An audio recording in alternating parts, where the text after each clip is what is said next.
ભારે વરસાદની વચ્ચે પણ મન્નત કા રાજા ચેરિટેબલ ફાઉન્ડેશન દ્વારા 120થી વધુ યુનિટ રક્તદાન।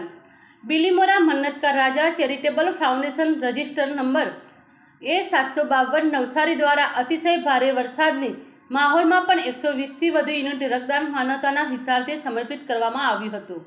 મન્નત કા રાજા ગ્રુપ સદૈવ સેવાકીય પ્રવૃત્તિઓમાં અગ્રેસર રહ્યું છે, જેમ કે કોરોના કાળ દરમિયાન કરેલ વિભિન્ન સેવાઓ, વરસાદી પૂરની સ્થિતિની સેવાઓ, બાળકોને શૈક્ષણિક કીટ વિતરણ, સર્વરોગ નિદાન કેમ્પ, વિનામૂલ્યે ચશ્મા વિતરણ તેમજ રાહત દરે નોટબુક વિતરણ જેવી સેવાઓનો સમાવેશ થાય છે।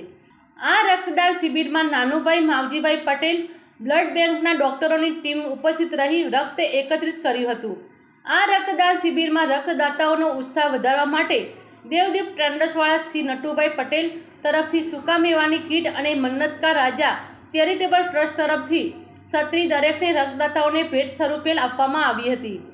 આ રક્તદાન શિબિરમાં ગુજરાત ભાજપ બક્ષીપંચ મોરચા મહામંત્રી શ્રી સનમભાઈ પટેલ, ગણદેવી તાલુકા ભાજપ પ્રમુખ શ્રી શૈલેષ હળપતિ, પૂર્વ પ્રમુખ શ્રી શાંતિલાલ પટેલ, બિલીમોરા શહેર ભાજપ પ્રમુખ શ્રી નીરવ ટેલર, બિલીમોરા નગરપાલિકા પ્રમુખ શ્રી મનીષભાઈ પટેલ, બિલીમોરા નગરપાલિકા કારોબારી ચેરમેન શ્રી પ્રજ્ઞેશ પટેલ, તલોદ સરપંચ ડૉક્ટર નીલ દેસાઈ, બિલીમોરા મહિલા મોરચા પ્રમુખ શ્રીમતી ઉર્વશી પાટીલ, જિલ્લા પંચાયત સદસ્ય શ્રી પરિમલભાઈ, તાલુકા પંચાયત સદસ્ય શ્રી હર્ષિલભાઈ તેમજ દેવસર સરપંચ શ્રીમતી ચેતનાબેન પટેલ ઉપસ્થિત રહ્યા હતા।